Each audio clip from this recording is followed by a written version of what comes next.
اتنا تو قریب ہے، اس سے قریب کیا ہے؟ میں چاہ رہا تھا کہ کچھ بولوں، میں کچھ نقشہ کھینچوں، میں کچھ زبان کھولوں، میں کچھ لب ہلاؤں، کتنی قربت تھی۔ ادھر شریعت کا نعرہ بجا، خبردار خبردار خبردار، اتنا آگے مت بڑھنا کہ جس سے تیری شریعت کے قانون ٹوٹ جائیں۔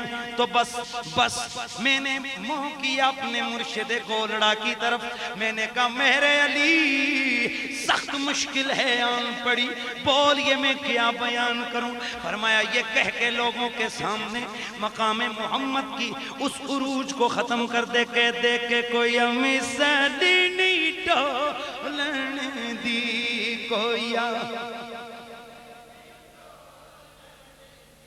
ہون ادھے بول دیں دے ادھے آتے ہیں مولوی صاحب تسیمیاں جان چھوڑو نا جی، پیار سے کہہ دو کوئی امی سڈی نہیں ڈولن دی، کوئی امی سڈی نہیں ڈولن دی، چپ کر میرے علی ایتھے جانیاں بولن دی، ایتھے جانیاں ایتھے جانیاں بولن دی۔ میرے آقا عرش پہ پہنچے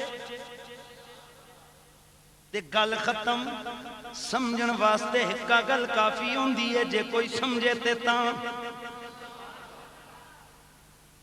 ڈاڈ سمجھ دے ہو، ڈاڈ مینڈک،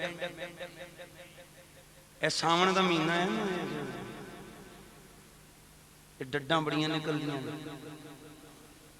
تے اسی موسم چ نویاں بھی نکل دیاں، چھوٹی جئی ڈڈی اپنی ماں نال جا رہی ہے، جمعے دا دن نے، مولوی اور اندیاں تقریراں جاری نے، جنت وچ جاو گے حوراں ملنیاں نے، حوراں ملنیاں نے، تے نکی ڈڈی وڈی ماں کولوں پوچھدی ہے اماں پیاری ہے اے ساریاں گلاں تے سمجھ آندیاں نہیں، اے حور کی ہوندی ہے، حور کی ہوندی ہے۔ وہ وڈی نے ادھر ادھر تکیا، آکھن لگی بچہ جی کسی اور نو دسن دی کوشش نہ کرنا، لوکاں دا شک تے میرے اتے۔ اس کی بچیے اور کسی نو نہ دسیں، پر لوکاں دا شک میرے تے۔ اور آپو دسو یار، ایک گندیاں چکڑاں وچ ملیاں وچ کسنے ری تے گندیاں نالیاں وچ پھرنے ری ڈڈ، اے کتھے حور کتھے ہیں؟ تے ایک گندا منہ چ بو آندی، چہرے تے لعنت پئی ہوئی، دنیا جان تک گندا آدمی، مولوی ہو کے پیر ہو کے بڑا دو نمبر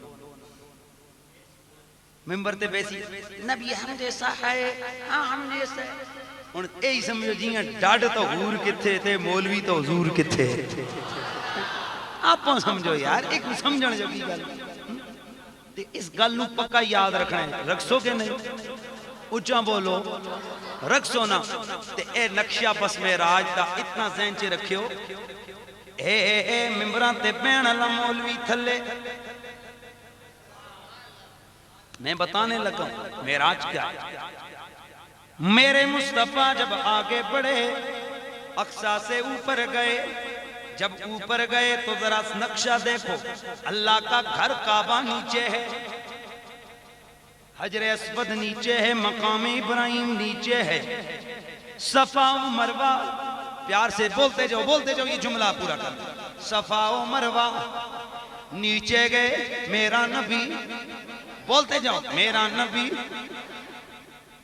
حجر اسود نیچے میرا نبی اوپر ہے، مقام ابراہیم نیچے میرا نبی اوپر، حتیم نیچے میرا نبی اوپر، یہ اقصی نیچے میرا نبی اوپر، یہ مصلی اقصی نیچے میرا نبی اوپر، انبیاء سارے نیچے میرا نبی اوپر، آگے بڑھے آگے بڑھے آگے بڑھے عالم دنیا نیچے گے میرا نبی اوپر، یہ قرۂ برد نیچے میرا نبی اوپر، قرۂ نار نیچے میرا نبی اوپر، قرۂ سما نیچے میرا نبی اوپر، پہلے سے دوسرے تیسرے سے چوتھے اوپر میرے آقا آسمانوں پہ بڑے، پہلا آسمان نیچے میرا نبی اوپر، دوسرا نیچے میرا نبی اوپر، تیسرا نیچے میرا نبی اوپر، چوتھا آسمان نیچے میرا نبی اوپر، پانچواں چھٹا ساتواں آسمان نیچے میرا نبی اوپر،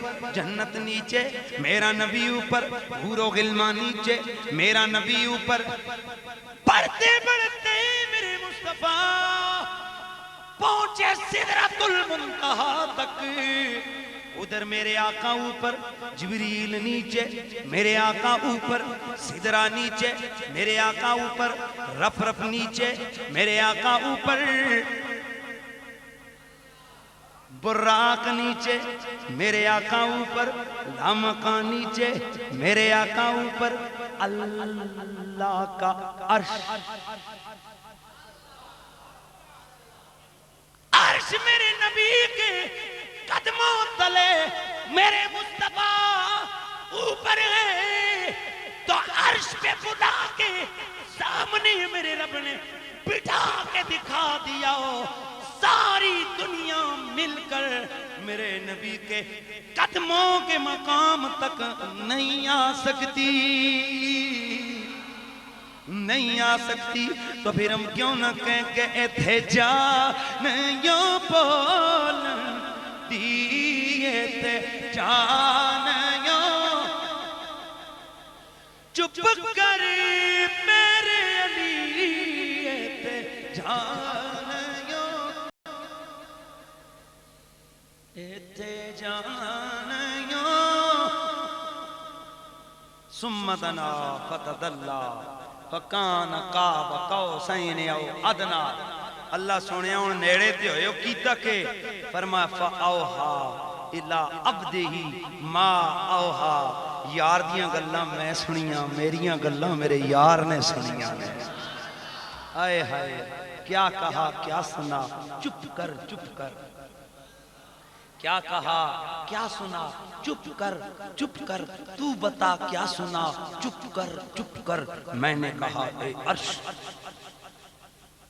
میں نے کہا اے عرش، نبی تھا اس وقت تیرے اوپر، تو بتا کیا سنا،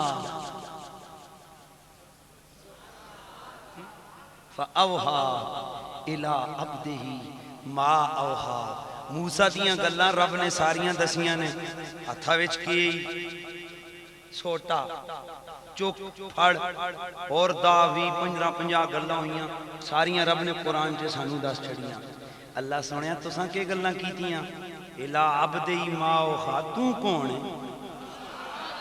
ہے، تو کون ہے، ما اوہا، جڑی ساڑی مرضی ہے یہ سن گلاں کیتیاں، سونے یار نے سنیاں، تو کون، تیرا کی کم ہے، اے اتھے بھلایا ہی اس واسطے، نہ تیرے پیر پہنچن، نہ تیری عقل پہنچے، نہ تیری رفعت پہنچے، ساری کائنات مل کے بہتا اٹھی تے قریاں تک چلی جائے گی، آسمانہ تک چلی جائے گی، سدرہ تک جاوے گی، اگے تے جا ہی نہیں سکتی، تے میرا محبوب تے او اتے بیٹھا ہویا ہے، تے پھر آنکھ دو نا، اے تھے جانیوں، حضرات خوش نصیب ہیں وہ لوگ جن کے حصے میں رسول کا ذکر آیا ہے، اور میرا وجدان کہتا ہے کہ ناطق زود سنی تھا،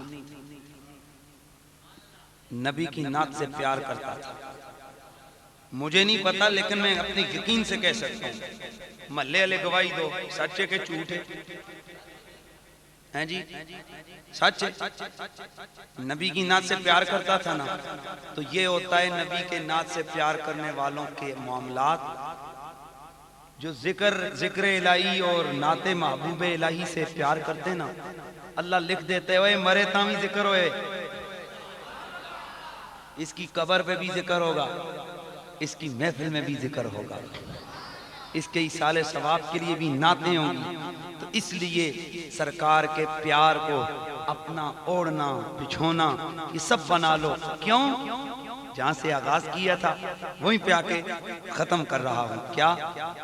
محبت کولی والے کی وہ جذبہ ہے سنا لوگو یہ جسم میں سما جائے وہ من میں لا نہیں ہو یہ جسم میں سما جائے ہوتا یہ جسم میں سما جائے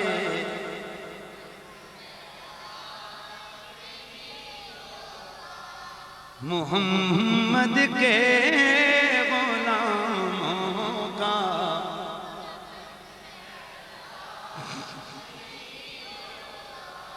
تو جو محمد کے غلام ہوتے ہیں نا وہ برقع نہیں پہنتے یہ سمجھ لو. اچھا وہ کیا کہا میں نے؟ ہاں انقلاب آیا. کڑیاں پہلے ہوندہ سی بال کڑیاں رکھدیاں سن تے بندے کٹتے سن. ہون جاکت رکھنے پہ تو کڑیاں کٹنیاں پہ یہی گل انقلاب آ گیا. پہلے ہوندہ سی کڑیاں پرخے پان دیاں سن. اب صحیح انقلاب آیا ہون کڑیاں پرخے پانے چھوڑ دیتے جنیاں پرخے پانے شروع کر دیتے. بہرحال یاد رکھو ایک جملہ ذہن میں پکا بیٹھا ہو. مولوی ہرگز نشد مولائے روح تا غلام شمس تبریزی نشد. بندہ اللہ والا اس وقت تک نہیں ہو سکتا جب کسی کامل کی نگاہ کا پروردہ نہیں ہوتا.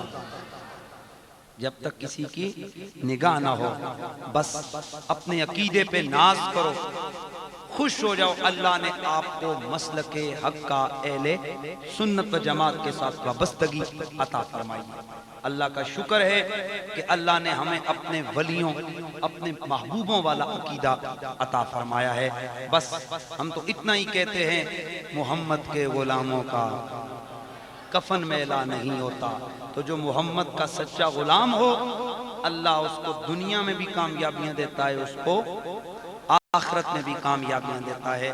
تو خوش نصیب ہے ہمارا بھائی ناطق ظہور اللہ نے اس کا نصیب تھا. بہت تھوڑے لوگ ایسے ہوتے ہیں کہ جن کے پیچھے کوئی دعائیں کرنے والا ہوتا ہے. خوش نصیب ہیں. اور آپ سے بھی گزارش کروں گا میرا اور آپ کا رشتہ کیا ہے؟ لا الہ الا اللہ محمد رسول اللہ. اور اس سے بڑا رشتہ کون سے؟ اس کے ساتھ ساتھ ایک اور رشتہ بھی ہے ہمارا پہچان والا رشتہ. وہ کون سے؟ الصلاۃ والسلام علیکہ یا رسول اللہ. تو زندگی کا پتہ نہیں ہوتا. میری بھی گزارش ہے کیا پتہ کل آپ تک خبر آئے پرسوں آئے یا آپ پہلے میں بعد آپ پہلے جو بھی ہے میں پہلے آپ بعد جو بھی ہے منظر.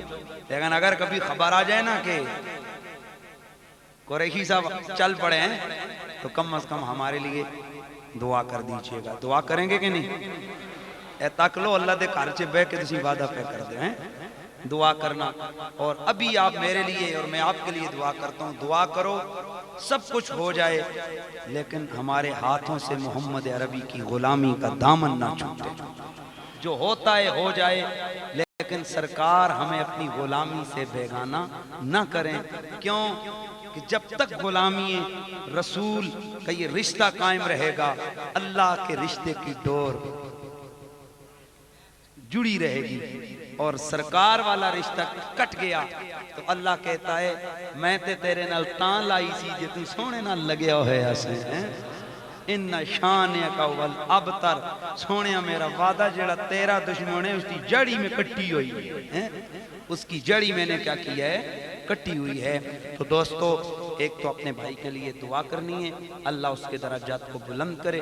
دوسرا جتنے بھی یہ حالیہ حادثات میں شہید ہونے والے لوگ ہیں ان کی بلندی درجات کے لیے دعا فرمانی ہے. اور مجھے ایک صاحب کہہ رہے تھے جی فلانے مار کے ہاتھ سے اور اس میں بھی دعا کریں. میں نے کہا ہم تو دعا کرتے ہیں یا اللہ جو بھی مومن مرے اللہ ان کو بخش. نہیں جی نہ لے میں آکے پھر تو مومن نہیں مننا ہے بھئی مان لو نا. سیدھی دعا کرنے یا اللہ جڑا مومن حالت ایمان چ مرے اس کے درجات نو بلند فرما. تے جڑا باغی تیرے دین تیرے ملک تیرے دین دے قائم رکھنے لے اس قلعے پاکستان دے ملک دا باغی ہے دہشت گرد ہے تے اللہ سونے اس نو ہدایت دے. تے جو کوئی تیری مرضی اس نال کر سانو اس نال گلاں دا پتہ کوئی نہیں ہے. پر ہم تو اتنا کہتے ہیں محمد کے غلاموں کا نہیں ہوتا. لیکن کچھ گلاں میں ضرور دساں گا. اخباراں تسی لوگ پڑھ دے رہے صرف دعوت فکر دینے کے لیے.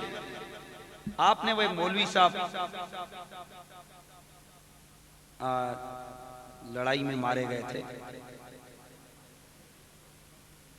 پرخے نہیں یار جو بھی ہے میں نے بھی آپ نے بھی ان کے جنازے کا فوٹو دیکھا تھا. اور اس میں جو خصوصی چیز ہے وہ یہ تھی کہ ان کی کفنی لکھی ہوئی تھی.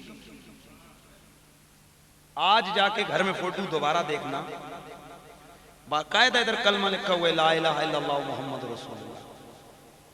تے جڑے بہوں نعرے مارن والے میں نہ آگے ہاتھ جوڑ کے عرض کرساں تیرا پیو مرے تیرا بابا مرے تے کفنی لکھو تے جائز ہے. تے جی سنی مرے اس دی کفنی لکھاں تے تیرے فتوے آ جاندے نے. لہذا جی اگر شرم ہوئے تے پہلے فتوہ ادھر لاؤ. دوسری گل وہ تو زندہ ہیں. روز اخبار میں آتا پرسوں کی اخبار میں تھا روجان مزاری میں حضرت صاحب کی قبر پہ آج بھی لوگوں کا تانتا بنا ہے. میں نے کہا حدیث میں تو ہے 3 دن جاؤ.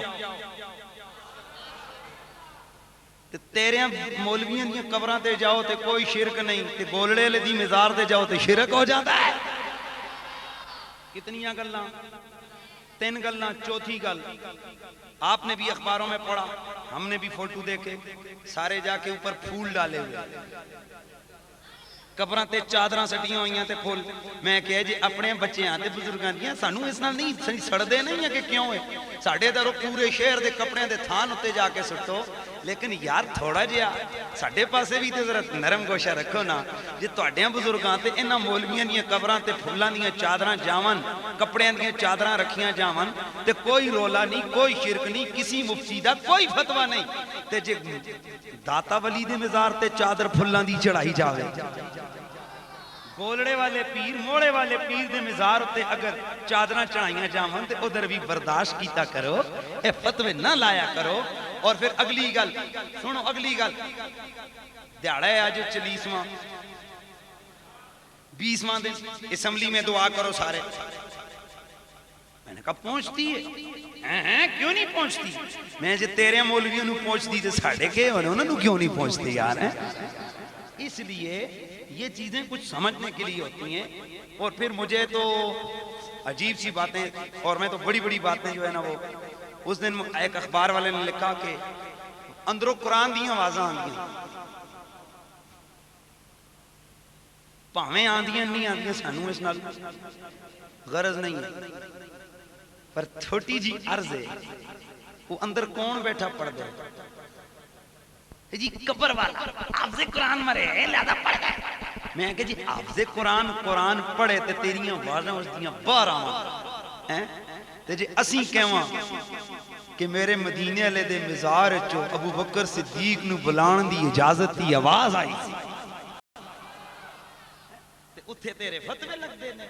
تے جی حافظ قرآن دی قبر وچوں آوازاں آ سکدیاں نے تے جیڑا صاحب قرآن ہے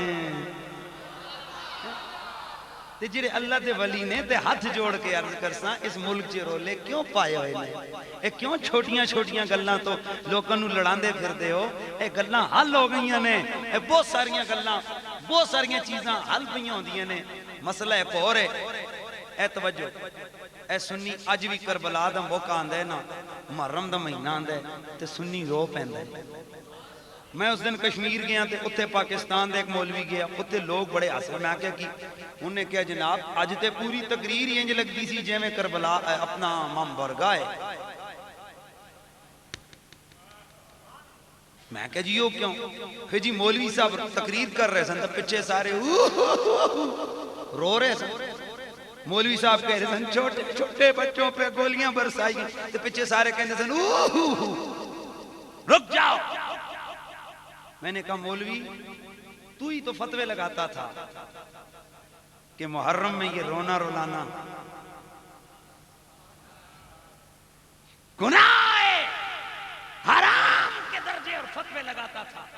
میں تجھ سے پوچھتا ہوں تو کشمیر میں جا کر رو رہا ہے، ہزارے میں رو رہا ہے، ایک واقعے پہ سندھ میں رو رہا ہے، انڈیا میں رو رہا ہے، پوری دنیا میں رو رہا ہے، کیوں؟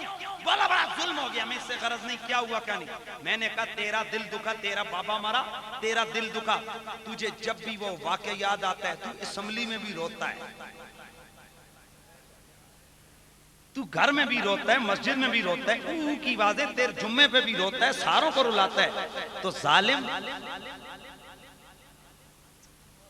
اتنا تو خیال کر، اتنا تو خیال کر کہ اگر یہ تجھے باتیں رلا سکتی ہیں تو نبی کے کندھوں پہ کھیلنے والا حسین جب کربلا کی خاک میں تڑپے، ننھا علی اصغر پیاس کے لیے تڑپے، تو جب سنی اس کو بیان کر کے اگر رو پڑے تو تیرے کفر اور بدعت کے فتوے لگتے، اور یہ تو میرے مولا کا کرنا ہے، اللہ تم سے ہر بات منوا رہا ہے کہ تم ہی وہ ہو کہ جو کہتے تھے کربلا میں تو جناب دو شہزادوں کی جنگ ہوئی، اور جب اپنے اوپر ڈنڈا آیا تو تم نے فوراً اپنا حلیہ بدل دیا، تم نے کہا یہ تو حسینی فوج کا کردار ہے، اور مننے ہو نا کہ حسین حق تے سی، مان گئے ہو نا کہ حسین وہ ذات ہے جو مثال دینے کے قابل ہے۔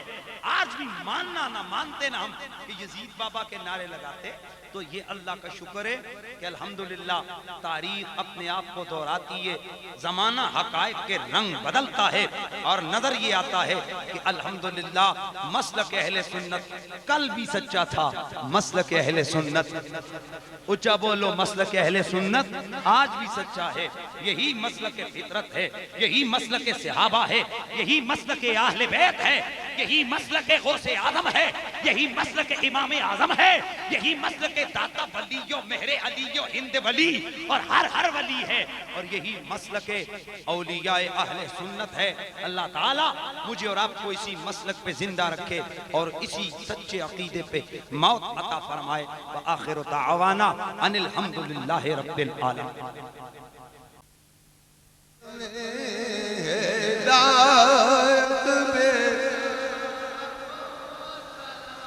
وقت گزرا ہے جو آپ کی یاد میں، وقت گزرا ہے جو آپ کی یاد میں، ایسی نورانی سات بیلا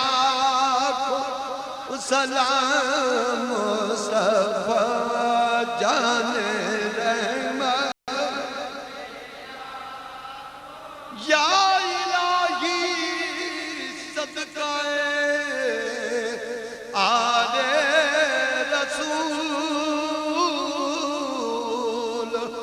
یہ سلام عاجزانہ او قبول۔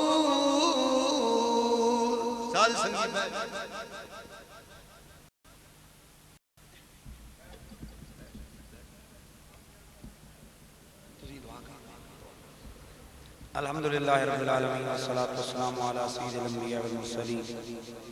الہ العالمین، جو کلام مجید پڑھا گیا، جو محفل پاک ہوئی، جو کچھ اور اوراد وظائف ہوئے، اہل خانہ نے جو کچھ کیا، یا اللہ ہمارے تمام اعمال اپنی بارگاہ میں قبول فرما، اور ہمارے کسی عمل میں کوئی کوتاہی ہوئی ہو اس کو اپنے کرم کے صدقے معاف فرما۔ یا اللہ بعد ازائیں سارے ثواب کو آقا حضور کی بارگاہ میں پیش کرتے ہیں، قبول و منظور فرما۔ آپ کے توسل سے تمام انبیاء، شہداء کی آل، صحابہ، تابعین، تبع تابعین، آپ کی امت کی تمام اولیاء کی ارواح کو احساس کرتے قبول فرما۔ ان تمام ارواح صالحہ کے تصدق سے بالخصوص اس ساری محفل کا ثواب ہمارے بھائی جناب ناطق ظہور صاحب کی روح کو احساس کرتے قبول فرما۔ یا اللہ ان کی درجات کو بلند فرما، ان کی تمام صغیرہ کبیرہ گناہوں سے درگزر فرما۔ یا اللہ اس کی قبر کو روشن منور و گلزار بنا۔ الہ العالمین، بالعموم جس قدر حاضرین اس محفل میں موجود ہیں، یا اللہ ہم سب کے جتنے عزیز قرابہ رشتہ دار متعلق و مرتبط جو اس دنیا سے چل بسے سب کی ارواح کو احساس کرتے قبول فرما، اور تمام مومنین، مومنات، مسلمین، مسلمات جو دنیا پانی سے چل بسے، یا اللہ ان سب کی ارواح کو احساس کرتے قبول فرما۔ الہ العالمین، جتنے لوگ تیرے محبوب کے ذکر کی محفل میں حاضر ہوئے سب کی جائز کے لیے حاجات کو پورا فرما۔ یا اللہ بیماروں کو شفا عطا فرما۔ بالخصوص ایک بھائی نے اپنی والدہ کی بیماری کے لیے دعا کے کہا ہے، یا اللہ ان کو شفا عاجلہ عطا فرما۔ میرے بھائی اور دیگر جتنے بھی لوگ دنیا میں پریشان حال ہیں اور جو دنیا سے چل بسے، یا اللہ جو پریشان ہیں ان کی پریشانیوں کو دور فرما۔ یا اللہ جو دنیا سے چل بسے ان کی قبروں کو روشن منور و گلزار بنا۔ یا رب بالمصطفیٰ بلغ مقاصدنا واغفر لنا ما مضى واسع الکرم۔ الہ العالمین، ناطق ظہور صاحب کے جتنے بھی اہل خانہ ہیں سب کو صبر عطا فرما، ان کے گھر والوں کو بالخصوص صبر جمیل اور اجر جزیل عطا فرما۔ وصلی اللہ علی حبیبی محمد وآلہ وصحبہ اجمعین برحمتک یا ارحم الراحمین۔ والقدرت والثناء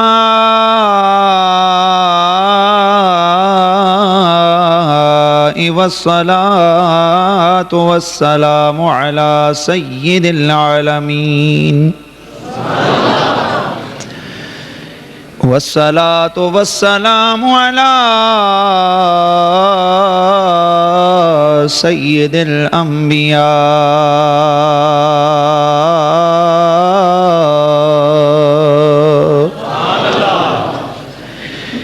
أنيس الغريبين رحمة للعالمين حبيبنا محمد المصطفى، وعلى آله وأصحابه أولي الصدق والصفاء۔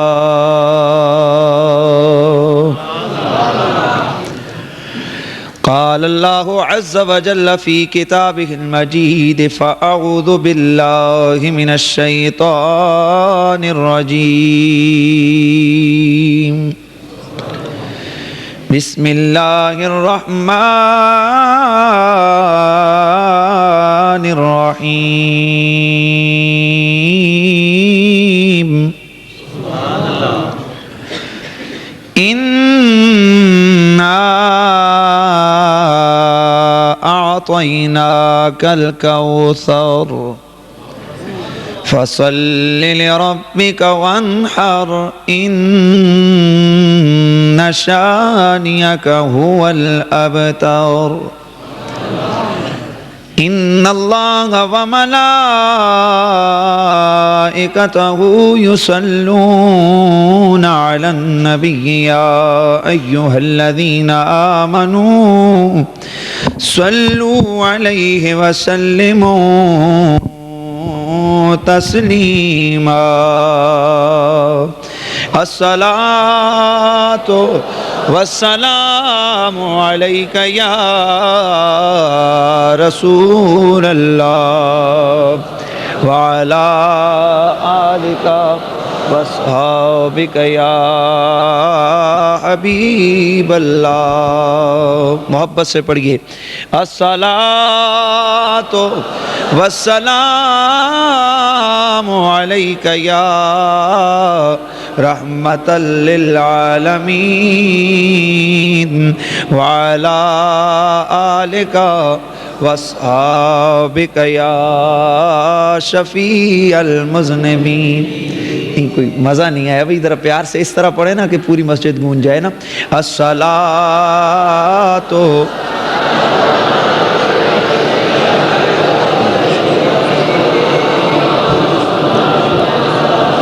علی آلک واصحابک یا حبیب اللہ. چلیں، درود و سلام آپ کو پتہ ہے کہ جب تک پورا ذوق نہ ملے تو اس وقت تک میں آگے گفتگو نہیں بڑھاتا. اللہ کا قرآن کہتا ہے ان اللہ و ملائکتہ یصلون علی النبی یا ایھا الذین آمنوا صلوا علیہ وسلموا تسلیما. ترجمہ تقریباً بچے کو آتا ہے. ارشاد ہوتا ہے کہ ایمان والو میرے محبوب پر درود پڑھو اور سلام پڑھو، سلام بھیجو. اور لغوی اعتبار سے آگے ارشاد فرمایا تسلیما، مصدر کو ذکر کیا جس کا معنی سادہ لفظوں میں یوں بنتا ہے کہ اے ایمان والو. آپ نہیں سمجھے. اے ایمان والو، بھائی ایمان والو تو پھر حاضر رہ ذہن حاضر رکھیں نا میرا بھائی. آپ کو پتہ ہے کہ میری تقریر میں جو چند جملے ہوں گے وہ آپ کی نظر کروں گا. میں اتنا لمبا چوڑا مجھے تو بیانات کا وہ میں کہتا ہوں سلیقہ ہی نہیں آتا. یہ تو پتہ نہیں کس کی نظر عنایت کا صدقہ ہے کہ ہم لوگ بھی چل رہے ہیں. تو بہرحال ارشاد ہوتا ہے اے ایمان والو، بس ایمان والو بھائی صلو علیہ وسلموا تسلیما، اے ایمان والو درود بھیجو محبوب پر اور سلام بھیجو. اور لغوی اعتبار سے معنی بنے گا سلام خوب بھیجو. دیکھیں یہاں عقل کہتی ہے کہ یہاں امر دو ہیں. اگر ایک امر سلمو کو توکیدن ذکر کیا، زور لگا کے بیان کیا کہ خوب پڑھو، تو وہاں پر درود کے لیے بھی خوب پڑھنے کے جملے آنے چاہیے تھے. یوں کہنا چاہیے تھا صلو علیہ وسلموا صلاۃ تسلیما، جس کا معنی بنتا اے ایمان والو میرے محبوب پر درود و سلام خوب بھیجو. لیکن اب معنی بنتا ہے اے ایمان والو میرے محبوب پر درود بھیجو اور سلام خوب بھیجو. تو بھئی سلام پہ اتنا زور کیوں؟ تو جواب آتا ہے ہم تو ازلی علم رکھنے والے ہیں. ہمیں ازل سے پتا ہے کہ جھگڑا اور رولا درود میں نہیں ہوگا، سلام میں ہوگا. اس لیے ہم نے کہہ دیا سلموا تسلیما، سلام پڑھنا اور خوب خوب پڑھنا. اب درود پڑھیں تو بھی ثواب. بھئی شک تو کوئی نہیں ہے نا، بھئی شک تو نہیں ہے. یہاں تک کہ میرے حبیب نے ارشاد فرمایا، صحیح حدیث ہے، فرمایا قیامت والے دن سب سے قبل میں شفاعت اس کی کروں گا جو مجھ پہ کثرت سے درود پڑھنے والا ہوگا. اور اتنا ثواب ہے درود پڑھنے کا، جس نے ایک بار درود پڑھا 10 رحمتیں اس پہ نازل، 10 گناہ معاف اور اس کے 10 درجات کو بلند کیا جائے گا. یہ درود پڑھنے کا ثواب ہے. اور سلام میرے محبوب آقا نے ارشاد فرمایا ما من مسلم، یہ تو درود کی بات ہے کہ جب درود پڑھو گے اتنا اجر ملے گا تمہیں. اور یہ ایسی عبادت ہے کہ جس کے ریجیکٹ ہونے کا 1% بھی چانس نہیں، قبول ہی قبول ہے. لیکن فرمایا سلموا تسلیما، سلام پہ زور دیا. اب سرکار سے پوچھا یا رسول اللہ جب سلام کوئی امتی پڑھتا ہے تو پھر کیا ہوتا ہے؟ تو دیکھیے سرکار نے فرمایا الا رد اللہ علی روحی، مجھ پہ میرا اللہ میری روح کو لوٹاتا ہے، جس کی تشریح، توضیح، تفسیر کے بعد سادہ سا ترجمہ یوں بنتا ہے کہ جب کوئی میرا امتی مجھ پہ سلام بھیجتا ہے تو میرا اللہ مجھے اس کی طرف متوجہ فرما دیتا ہے، یہاں تک کہ میں اس کے سلام کا جواب دیتا ہوں۔ بھئی میں نے جو جملہ بول رہے ہیں اس لیے اس کا بیک میں نے اپنا گراؤنڈ بنا کے لایا ہوں، ذرا آپ سنیں۔ تو جب درود پڑھیں گے تو ثواب، اور ثواب بھی بے حساب، بھئی دیکھ، ثواب اور ثواب بھی بے حساب ملے گا۔ اور جب سلام پڑھیں گے تو سنیے سلام پڑھنے کا مزہ اور فضیلت کیا ہے۔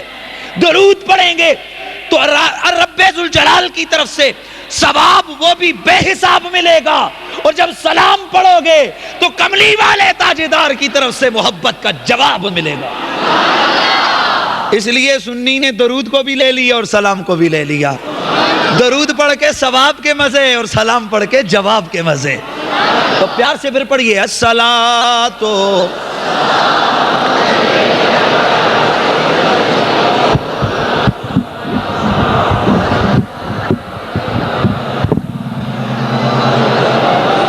وعلی آلک واصحابک یا حبیب اللہ۔ میرا حسین باغ رسالت کا پھول ہے، میرا حسین باغ رسالت کا پھول ہے، مولا علی کی جان ہے، خون رسول ہے، مولا علی کی جان ہے، خون رسول ہے۔ کتنی عظیم ذات ہے مولا حسین کی، کتنی عظیم ذات ہے مولا حسین کی، جس کے لیے رسول کے سجدے کو طول ہے، جس کے لیے رسول کے سجدے کو طول ہے، مولا علی کی جان ہے، خون میں چاہتا ہوں جب یہاں سے اٹھ کے جاؤ تو حسین اعظم کی بارگاہ میں عقیدت کے یہ پھول تمہارے لبوں سے جھڑ رہے ہوں اور کہہ رہے ہو مولا علی کی جان ہے، خون رسول ہے۔ اور جس کے لیے یزید نے ظلم کیے بہت، جس کے لیے یزید نے ظلم کیے بہت، وہ تخت تو حسین کے قدموں کی دھول ہے، وہ تخت تو حسین کے قدموں کی دھول ہے، مولا علی کی جان ہے، خون رسول ہے۔ اور آل نبی کا پیار ہے ایمان کی زندگی، آل نبی کا پیار ہے ایمان کی زندگی، کہہ دو آل نبی کا پیار ہے ایمان، پیار سے کہیے ایمان کی زندگی، ایمان آل نبی کا پیار ہے ایمان کی زندگی، گر ان سے نہیں پیار تو سب کچھ فضول ہے، گر ان سے نہیں پیار تو سب کچھ فضول ہے، مولا علی کی جان ہے، خون رسول ہے. بعد از حمد و صلات لائق عزت و احترام و تکریم فخر العلماء والمدرسین استاد العلماء والفضلاء مخدوم اہل سنت حضرت علامہ مولانا محمد انور قریشی صاحب دامت برکاتہم القدسیہ، دیگر حضرات علماء کرام اور میرے حبیب کے پیارے غلاموں، السلام علیکم ورحمۃ اللہ وبرکاتہ. ایک مرتبہ پھر آپ احباب نے محبت کا اظہار کیا اور مجھ ناچیز کو یہ موقع فراہم کیا کہ میں آل رسول کے حضور عقیدتوں کے پھول نچھاور کر سکوں. اللہ تعالیٰ ان دوستوں کی رزق، جان، مال، ایمان میں وسعت و برکتیں عطا فرمائے کہ جو آپ کو اتنے اچھے انداز سے یہ روحانی انٹرٹینمنٹ، روحانی حوالے سے جو آپ کو غذا مہیا کرتے ہیں، اللہ تعالیٰ ان کی اس کاوش اور صحیح کو قبول فرمائے. عزیزان گرامی، میرا اور آپ کا تعلق مسلک حق کا اہل سنت و جماعت سے ہے، اور اپنے اس تعلق پر اور اس نسبت پر اللہ کا شکر ادا کرتے ہیں کہ اس پروردگار کا شکر ہے کہ اس نے ہمیں کسی گستاخ ٹولے میں نہیں بلکہ محبت کرنے والوں میں رکھا ہے. یہ وہ عقیدہ اور وہ مسلک ہے کہ جہاں دیکھیں گے کہ خاندان رسول، اصحاب رسول، بلکہ میں کہا کرتا ہوں آل، اصحاب، تابعین، اولیاء، یہ تو بڑی بات ہے یار. ہم لوگ تو وہ محبت والے اور وہ دیوانہ پن اور وہ دیوانگی اور فرزانگی کا جذبہ رکھنے والے لوگ ہیں سنی، کہ ایک ادنا سا ولی ہوتا ہے تو اس کی قبر کی مٹی کو اٹھا کر سرما بناتے ہیں.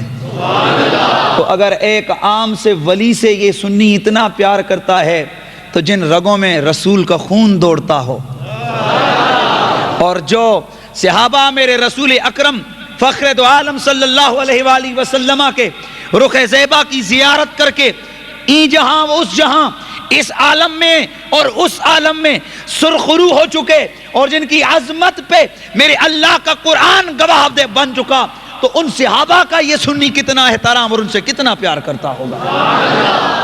یہی بات ہے کہ میں آج اپنی بساط اور ہمت کے مطابق کم مائگی، کم علمی کے اعتراف کرتے ہوئے چند جملے آپ کی نظر کرتا ہوں. بلا تمہید و بلا تاخیر قرآن مجید کی 30ویں پارے کی مشہور سورہ کوثر آپ کے سامنے تلاوت کی. بہت سارے دوست تو یہ سوچ رہے ہوں گے کہ اس سورت کا اس عنوان سے کیا تعلق، لیکن حقیقت یہ ہے کہ محبت والا ہو نا، سبحان اللہ، مجھے ایک جملہ کہنا ہے، محبت والا ہو نا، جس کے دماغ میں، دل میں ہر وقت اپنے محبوب کا تصور ہو، تو دور سے کوئی آ رہا ہو نا تو پرچھائی سی پڑتی ہے، کہتے ہیں وہ میرا یار آ رہا ہے. تو یہ جو سنی ہے نا، سنی، ان کی گھٹی میں، ان کی فطرت میں، ان کی رگ رگ میں محمد و آل و اصحاب محمد کا پیار رچا بسا ہے. اس لیے ہم جدھر نگاہ کرتے ہیں کہیں محمد کا کمال نظر آتا ہے، کہیں آل محمد کا کمال. تو اس حوالے سے انا آتیناک الکوثر، ترجمہ بھی آپ کو آتا ہے، محبوب ہم نے آپ کو خیر کثیر عطا کیا. اس آیت کے شان نزول کو اگر آپ دیکھیں اس سورت کے، تو وہاں پر بھی میرے رسول کی آل کی عظمت نظر آتی ہے. دیکھیے تفسیر کبیر، تفسیر در منصور اور دیگر معتبر تفاسیر کے حوالے سے عرض کر رہا ہوں. میرے مدینہ کے سلطان فخر عالمیہ صلی اللہ علیہ وآلہ وسلم کی جو نرینہ اولاد تھی، اس میں آپ کے آخری فرزند ارجمند حضرت سیدنا ابراہیم رضی اللہ تعالیٰ عنہ، حضور کے بیٹے کا کیا نام ہے؟ یہ تھوڑا سا معلومات بھی آپ سے میں، چونکہ مجھے یہاں پر آپ کو معلومات کا یہ بات کہتے ہوئے مجھے خود شرم آ رہی ہے کہ جہاں پر فخر العلماء والمدرسین جناب قریشی صاحب جیسا خطیب اور عالم موجود ہو، وہاں پر مجھے یہ جملے کہتے ہوئے بھی شرم آتی ہے، لیکن تاہم میں اپنا وہ ڈیوٹی پوری کرتے ہوئے اور اپنا من اور اپنے من کا وہ جو رانج ہے اس کو راضی کرتے ہوئے نا میں آگے جملے بول رہا ہوں۔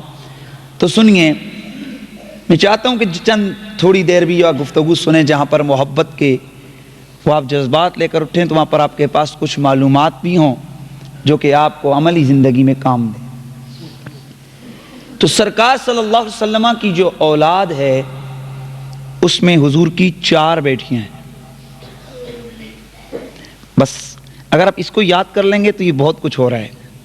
کتنی بیٹیاں ہیں؟ 4۔ بولیں کتنی بیٹیاں ہیں؟ 4۔ ہم اہل سنت کا کیا عقیدہ ہے؟ 4۔ کتنی بیٹیاں ہیں بولو؟ 4 بیٹیاں ہیں۔ آپ اس خیال کو ذہن سے نکال دیں، جی وہ نہیں مانتا، وہ تو بہت کچھ نہیں مانتا، وہ نہیں مانتے، ہمیں کسی کو منوانا نہیں، اپنا عقیدہ پکا کرنا ہے۔ جو مانے نہ اوئے، جب کوئی ماننے پہ آیا تو کسی نے میرے رسول کا ایک جلوہ دیکھا تو قدموں میں گر گیا، اور جو اکڑ گیا تو میرے آقا نے اپنے ہاتھ سے اس کے سامنے چاند کے ٹکڑے کیے، میرے سرکار نے سب کچھ اس کے سامنے دکھلا دیا، لیکن نہیں مانا تو ابو جہل ہی رہا نا ساری زندگی۔ تو جو مانتے ہیں ان کے لیے من یہد اللہ فہو المہتد ومن یضلل فلن تجد لہ ولیا مرشدا، جنہوں نے ماننا ہے انہوں نے ماننا ہے، ہم کسی کو منوانے نہیں آئے، ہم تو اپنوں کو پکا کرنے آئے ہیں نا۔ تو میں نے کیا بولا؟ حضور کی کتنی بیٹیاں ہیں؟ پھر بولو، بچے بھی بولو، 4 بیٹیاں۔ حضور کی کتنی بیٹیاں؟ اور اسی طرح بتغیر روایات حضور کے جو بیٹے ہیں وہ بھی کتنے تھے؟ 4۔ وہ بھی کتنے تھے؟ اس میں مختلف روایات ہیں، 3 کی روایات بھی ہیں، بہرحال 4 کی بھی ملتے ہیں، 3 ہوں 4 ہوں، اس میں آتا ہے کہ جی حضور کے جنہوں نے 4 کہا، کسی نے کہا جی 5، اور اس میں انہوں نے 3 صاحبزادوں کے ایک ہی نام کو، بہرحال جو بھی ہے حضور کی بیٹیاں کتنی ہیں؟ 4۔ یہ کنفرم ہے۔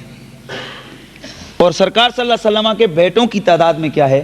4۔ اختلاف ہے، پر جس حوالے سے میں عرض کر رہا ہوں وہ اس میں میرا جو خیال ہے اس میں 4 ہی۔ تو ان میں آخری فرزند سرکار کے تھے حضرت سیدنا ابراہیم۔ کیا نام تھا؟ ابراہیم۔ حضرت سیدنا ابراہیم میرے سرکار کے پیارے بیٹے، میرے آقا کے پیارے بیٹے سیدنا حضرت ابراہیم کا انتقال ہوا، ادھر سرکار کی نرینہ اولاد میں سے آخری بیٹے سرکار حضرت ابراہیم کا جب انتقال ہوا، کافروں نے، دشمنوں نے تانے تانے تانے تانے دینے شروع کر دیے، انہوں نے مذاق و تمسخر اڑانا شروع کر دیا۔ ابو لہب بولا، کہنے لگا قریش والو تم محمد کے پیچھے ویسے ہی لگے ہوئے ہو، تم ویسے ہی ویسے ہی ویسے ہی۔ دیگر کافر کہنے لگے تم ویسے ہی محمد کو مٹانے کی کوششوں میں لگے ہوئے ہو، چھوڑ دو اس کو اپنی حالت پر، اس لیے کہ اس کی اولاد باقی نہیں رہی، اور جس کی اولاد نہ رہے اس کا تو نام و نشان مٹ جاتا ہے، اس کا نام لینے والا کوئی اولاد نہیں ہے، اس کا بیٹا کوئی زندہ نہیں ہے، اس لیے کچھ عرصہ گزرے گا تو اس کا نام لینے والا کوئی نہیں ہوگا۔ یوں ہی تانے بڑھے، یوں ہی تانے چلے، یوں ہی سلسلہ آگے بڑھتا گیا۔ اللہ اکبر۔ میرے آقا نے جب یہ سنا کہ مجھے میری نرینہ اولاد کے، میرے نرینہ اولاد کے ان کے وصال پر مجھے کافروں کی طرف سے، دشمنان اسلام و دشمنان خدا کی طرف سے مجھے یہ تانے مل رہے ہیں، رب کے محبوب نے ان کے دل میں انقباض آیا، اللہ کی طرف سے پیغام محبت آ گیا، رب کی طرف سے پیغام محبت آ گیا۔ حضرت سیدنا جبریل امین کو میری اللہ رب ذوالجلال نے بھیجا اور فرمایا کہ انا آتیناک الکوثر فصل لربک وانحر ان شانئک ھو الابتر۔ اعلان ہو گیا او میرے محبوب، تجھے جنہوں نے ستایا ہے اور ان کے ظام باطل میں یہ بات رچی بسی ہے کہ جب تیرے بیٹے ان کا انتقال ہو گیا تو تیرا نسب، تیرا سلسلہ قوم آگے نہیں چلے گا، تیری اولاد کا سلسلہ آگے نہیں چلے گا اور تیرا نام لینے والا کوئی نہیں ہوگا۔ محبوب، میں رب کائنات کا رب ہو کر کے اعلان کرتا ہوں، پیارے، انا آتیناک الکوثر، ہم نے تجھے کثرت اولاد عطا فرما دی ہے۔ اگرچہ کوثر کی اس تفسیر میں امام رازی نے 17 قول نقل کی ہیں، جس میں انہوں نے بتایا کہ انا آتیناک الکوثر میں جہاں یہ مراد ہے محبوب ہم نے آپ کو کثرت اولاد عطا کی، تو وہاں پر اس کا یہ بھی معنی ہے کہ اے محبوب ہم نے آپ کو کثرت معجزات عطا کیے، اور اس میں یہ بھی معنی ہے کہ محبوب ہم نے آپ کو کثرت علم عطا کیا۔ یہاں پر یہ بھی معنی کیا ہے امام رازی نے، محبوب ہم نے آپ کو نہر کوثر عطا کر دی، اے محبوب ہم نے آپ کو کثرت امت عطا کر دی، اے محبوب ہم نے آپ کو کثرت اولیاء امت عطا کر دی۔ تو یہ معنی بہت سارے ہیں، لیکن جو شان نزول جس حوالے سے میں آپ کے سامنے عرض کر رہا ہوں اس میں یہ ہے کہ جب سرکار کی اولاد کی، سرکار کے بیٹے حضرت ابراہیم کے خاتمے یعنی آپ کے وصال پر دشمنوں نے تانے دیے تو پیغام آ گیا، محبوب اب اگرچہ تیرا بیٹا تو زندہ نہیں ہے لیکن مجھے اپنی عزت و جلال کی قسم دنیا کا کوئی کونا ایسا نہیں ہوگا جہاں تیرا خون موجود نہ ہو۔ اب آئیے، میرے سرکار نے فرمایا الصواعق المحرقہ، اور اس کو ذخائر عقبہ اور دیگر بہت ساری کتب کے اندر اسد الغابہ اور الصواعق المحرقہ میں علامہ ابن حجر ہیتمی مکی رحمۃ اللہ تعالی علیہ نے، اور تفسیر در منصور میں یہ روایت موجود ہے، اور تقریباً 18-19 کتابوں کے حوالہ الحمدللہ میرے ذہن میں موجود ہے۔ اس کے حوالے سے عرض کر رہا ہوں، میرے نبی آخر الزمان صلی اللہ علیہ وسلم نے ارشاد فرمایا، اے لوگوں سنو۔ اب دیکھیں نا، ذہن میں خیال آتا ہے، ذہن میں خیال آتا ہے کہ جب بیٹا ہی نہیں رہا تو آپ کو پتہ ہے کہ جس کا بیٹا نہ ہو کہتے ہیں جی اس کی قوم آگے نہیں چلی۔ فرمایا محبوب اگر ہم بغیر باپ کے عیسیٰ کو پیدا کر سکتے ہیں، اگر ہم بغیر ماں باپ کے آدم کو تخلیق فرما سکتے ہیں، اور اگر ہم عیسیٰ کو طاقت نطق پنگھوڑے میں عطا کر سکتے ہیں، یہ کائنات کا نظام بنا سکتے ہیں، تو پیارے تیرے بیٹے بظاہر نہ بھی ہوں تو تیری اولاد اور تیری قوم کا سلسلہ آگے چلا سکتے ہیں۔ اس لیے میرے نبی نے ارشاد فرمایا، سنو ان اللہ تعالی جعل ذریت کل نبی فی صلبہ، اولاد اس کی پشت میں رکھی، وجعل ذریتی فی صلب علی ابن ابی طالب۔ میرا نبی فرماتا ہے، سنو لوگوں سنو، جیسے تمہارے اور میرے معاملات میں کئی طرح کا فرق ہے، تمہیں وہ کمال نہیں ملا جو مجھے کمال ملا ہے، تم 4 شادیاں کرو، ہمیں شادیوں کی کوئی پابندی نہیں ہے۔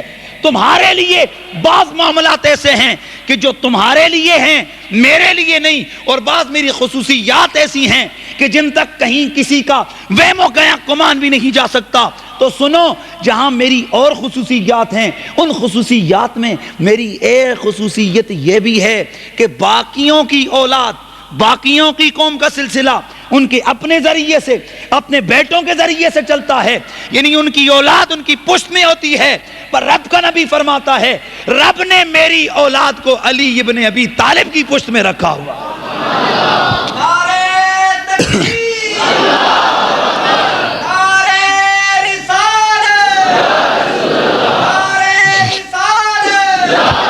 توجہ فرمائیے،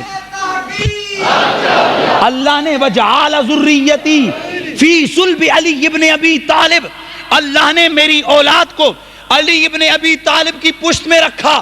معنی کیا بنا یا رسول اللہ؟ مفہوم ذرا واضح ہو جائے۔ فرمایا مفہوم اس کا یہ ہے کہ اب ویسے تو لوگوں کی اولاد، لوگوں کے بیٹوں کا سلسلہ بیٹوں کے ذریعے سے چلتا ہے، پر میری اولاد کا سلسلہ میری بیٹی فاطمہ کے بیٹے حسن و حسین کے ذریعے سے چلے گا۔ اب حسن و حسین کا بیٹا علی کا بیٹا نہیں کہلائے گا، حسن و حسین کا بیٹا فاطمہ کا بیٹا نہیں کہلائے گا، بلکہ حسن و حسین کا بیٹا فرزند رسول کہلائے گا۔ میری اولاد، میری قوم، میری بیٹی فاطمہ کے بیٹے حسن و حسین کے ذریعے سے چلے گی۔ اور رب نے اعلان کر دیا محبوب انا آتیناک الکوثر، نبی تجھے اتنی کثرت اولاد عطا کریں گے کہ دنیا کا کوئی کونا ایسا نہیں ہوگا جہاں حسین کا بیٹا سید موجود نہ ہو۔ تو یہ میرے رسول اکرم فخر دو عالم صلی اللہ علیہ وسلم کی آل کی عظمت ہے۔ اسی لیے میرے نبی نے ارشاد فرمایا، ذرا چند جملے روایات کوئی میں نہیں تو گھڑ نہیں سکتا، وہی روایات ہوں گی جو آپ پہلے بھی سن چکے، لیکن انداز کچھ اپنا اپنا، ہر گولیرا رنگ و بوئے دیگرس والا مسئلہ ہے، تو چند جملے ہی ہوتے ہیں جو آپ کی نظر کرنے کی کوشش کروں گا۔ اس لیے میرے نبی نے ارشاد فرمایا کہ میری آل سے پیار کرنا۔ اچھا، قرآن حدیث اب بہت ساری آیات اور یہ درجنوں محافل میں ہر مقرر کا یہی عنوان ہوتا ہے ان دنوں میں، آل رسول کا پیار، امام حسین کی شان یا دیگر افراد اہل بیت کی شان و بیان کرتے ہیں۔ تو اس حوالے سے ذرا میں آپ کو ایک توجہ اس طرف دلواؤں گا، رسول اللہ نے اتنا زور اپنی آل کی محبت کے لیے کیوں دیا؟ سوچنے کی بات ہے۔ اور جس طرح صحیح روایات ہیں، میرے آقا فخر المرسلین صلی اللہ علیہ وسلم نے شاہ فرمایا انی تارک فیکم الثقلین، میں تم میں دو بھاری چیزیں چھوڑ کے جا رہا ہوں۔ اور اس کے ترمذی کے حوالے سے جو عرض ہے، انی تارک فیکم ما ان تمسکتم بہ لن تضلوا بعدی احدہما اعظم من الاخر کتاب اللہ وعطرتی اہل بیتی۔ اے میرے امتیوں سنو، میں تمہارے اندر دو اتنی بھاری چیزیں چھوڑ کے جا رہا ہوں کہ ایک سے بڑھ کر ایک شان والی ہے، ایک سے بڑھ کر ایک شان والی ہے۔ اور میں تمہیں کہتا ان تمسکتم بہ، تم نے اگر ان دونوں میں سے کسی ایک کا دامن بھی پکڑ لیا تو لن تضلوا بعدی، میرے بعد کبھی گمراہ نہیں ہوگے۔ اور وہ ہیں کیا؟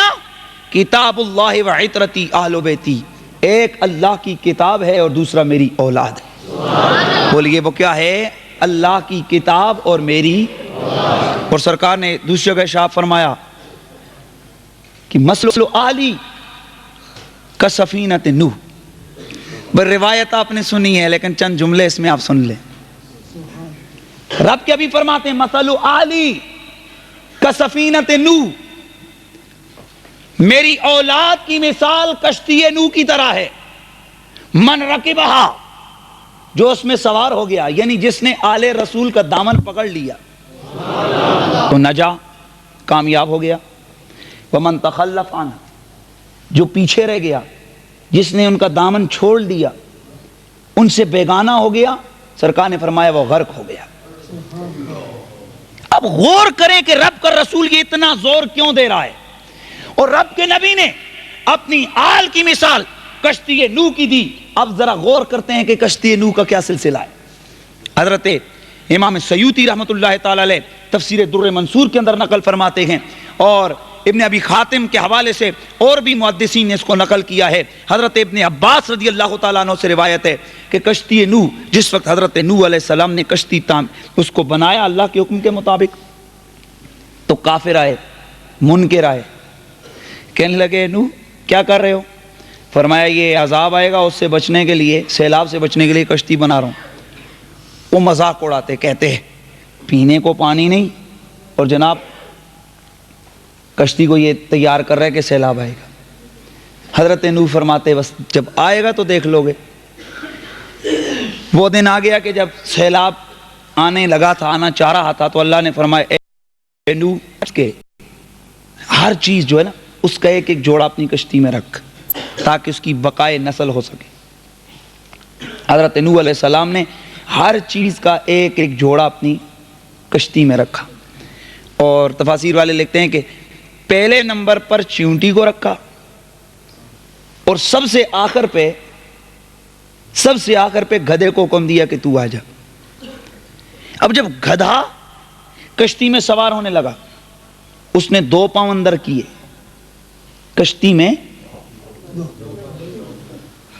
آدھا داخل ہوا، بس یہ سمجھے، کشتی میں آدھا داخل ہوا تو جناب ابن عباس فرماتے ہیں کہ شیطان اس کی دم سے لٹک گیا۔ شیطان اس کو کھینچے اور وہ زور لگائے اندر. تو جناب نوح نے فرمایا داخل ہو اندر. بھائی داخل ہونے دے, شیطان تو داخل ہونا.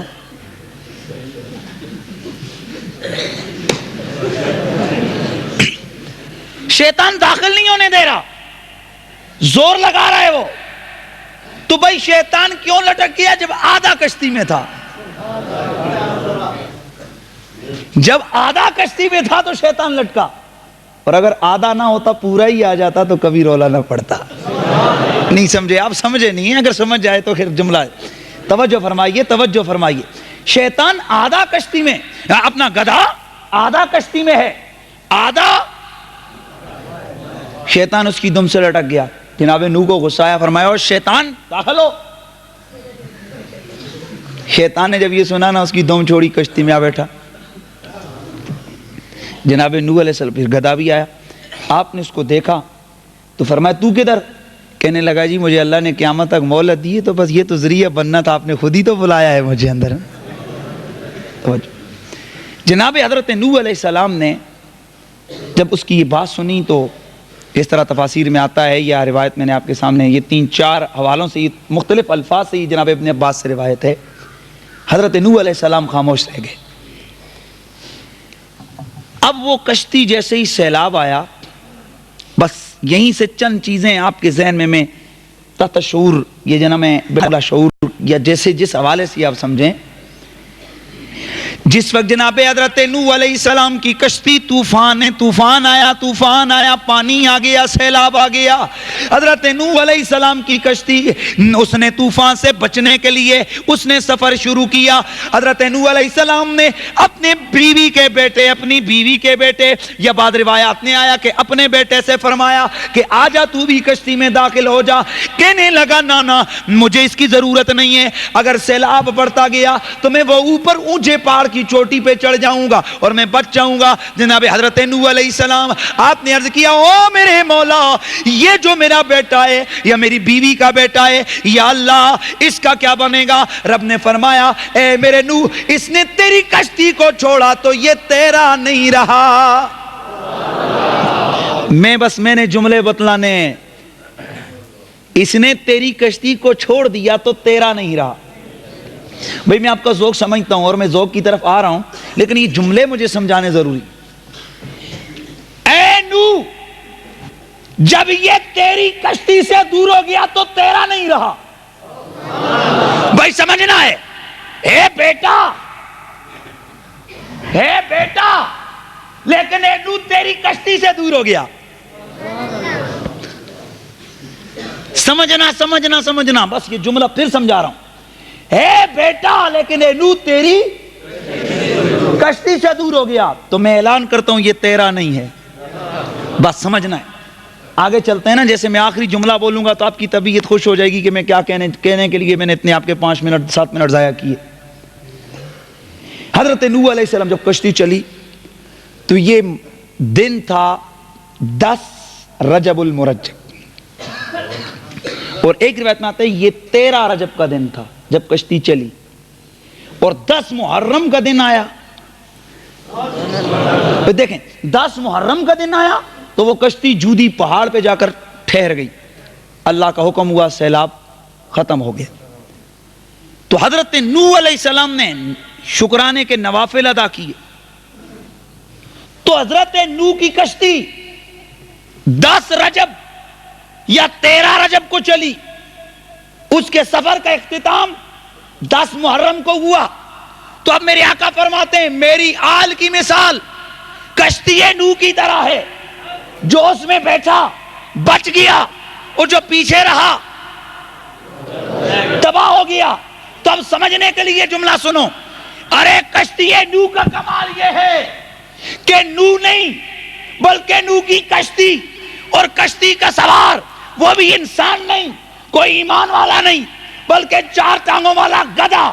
جب اس گدھے کی ٹانگوں بلکہ اس کی دم سے شیطان لٹکے تو اس کی جان بچ جاتی ہے. ذہن جملہ سمجھا رہا ہوں. بھائی نوح کی کشتی کی سواری, کشتی میں سوار انسان نہیں بلکہ گدھا.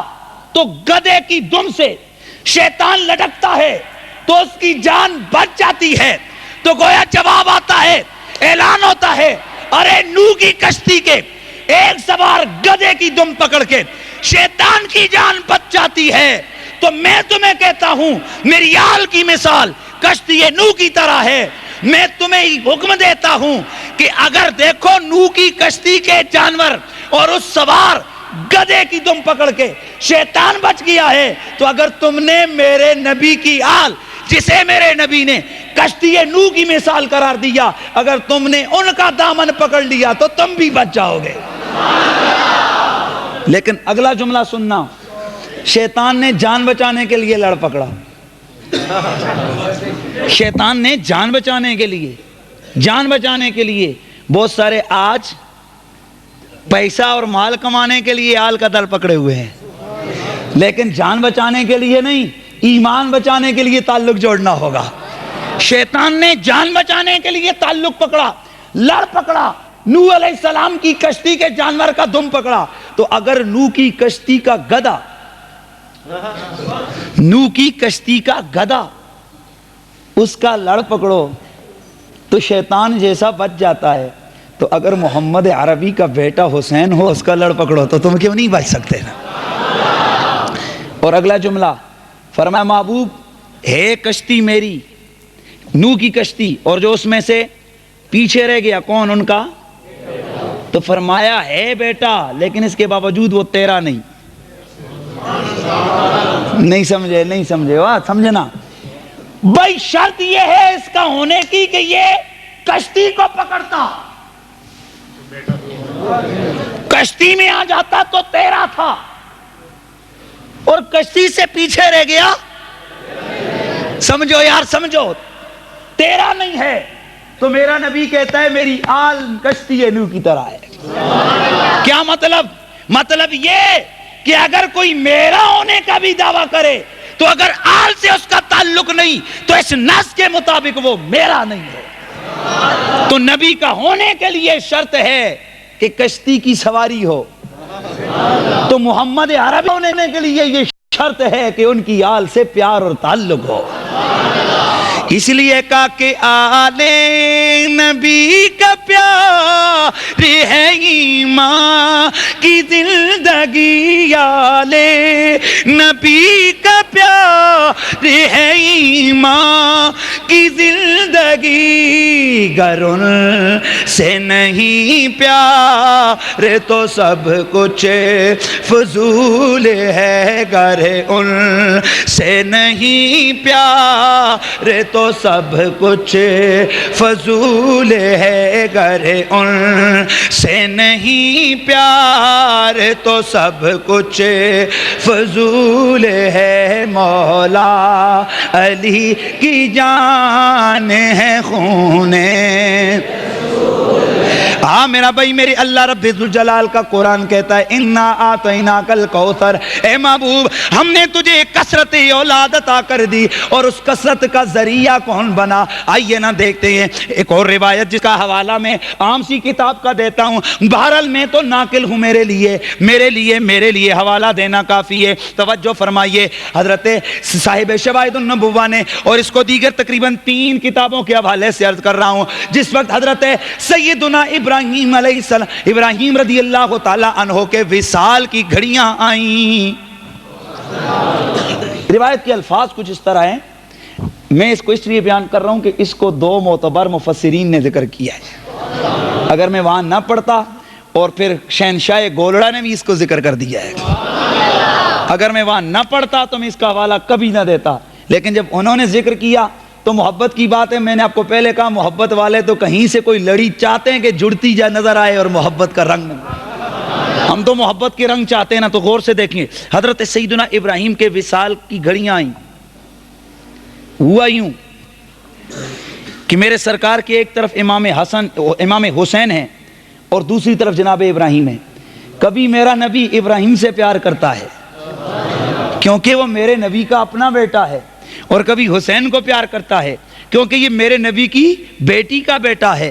اب دیکھیے سرکار کا پیار ہو رہا ہے، ادھر قضا و قدر مسکرا رہی ہے، جبریل امین کو اللہ نے بھیجا، محبوب یہ دو ہیں، دونوں میں سے ایک کو چن لے، دونوں میں سے ایک کو چن لے، اس لیے کہ یہ ہمارا انداز ہے کہ ہم آزماتے ہیں، ہم امتحان میں ڈالتے ہیں۔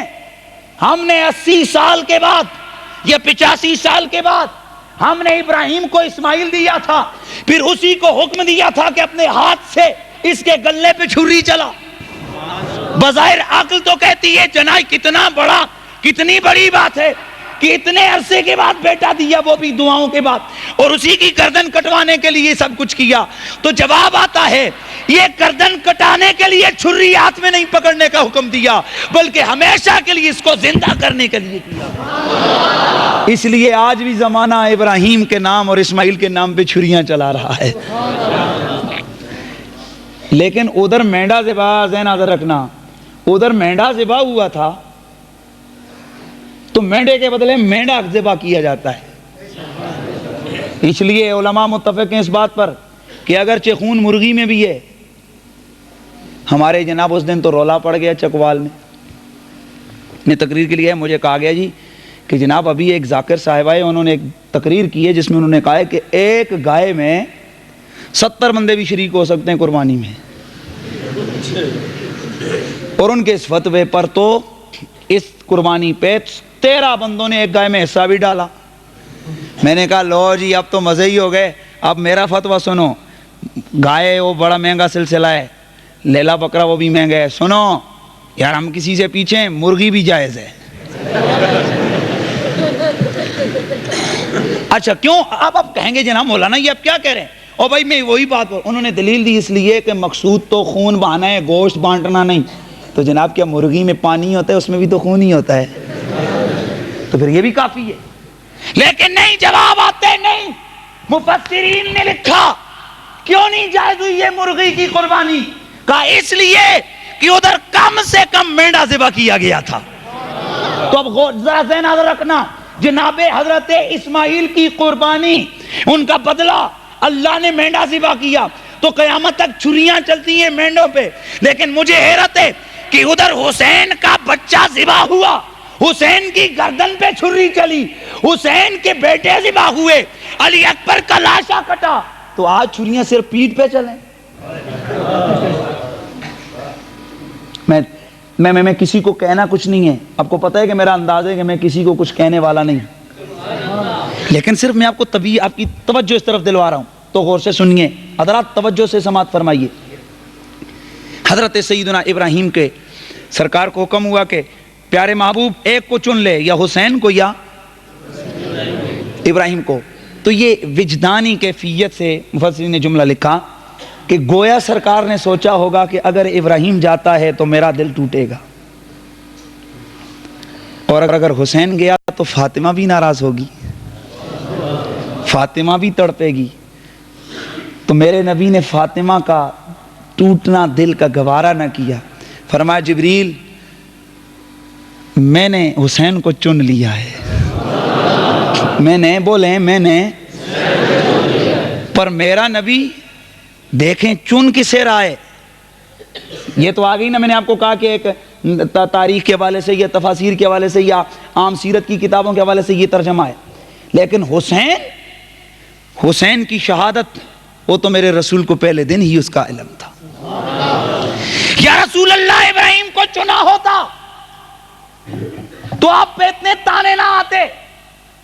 ادھر فاطمہ کا دوسرا بیٹا حسن جو تھا، تو گویا جواب آتا ہے، خود سوچو ابراہیم کا بیٹا اسماعیل ہو تو نبی بنے، اگر میں محمد کا بیٹا ابراہیم ہوتا اور وہ نبی بنتا تو میری ختم نبوت سلامت نہیں تھی، اور اگر نبی نہ بنتا تو تم پہ اعتراض آ سکتا تھا کہ دیکھو ابراہیم کا بیٹا تو نبی بنا، محمد کا بیٹا نبی نہیں بن سکا، لہذا اس لیے لو کان بعدی ابراہیم، ہائی ذرا کے الفاظ آتے، اگر میرے بعد میرا بیٹا زندہ رہتا تو وہ نبی ہوتا، لیکن میرے اوپر چونکہ ختم نبوت کا سلسلہ ہونا تھا، اس لیے رب نے ایک ایسا سلسلہ کیا، فرمایا محبوب تیرے بیٹے ابراہیم کو ہم اٹھا لیتے ہیں اور اس کے بدلے نبوت تو ختم ہے، امامت کے رنگ حسین میں ڈال کے عطا فرما دیتے ہیں۔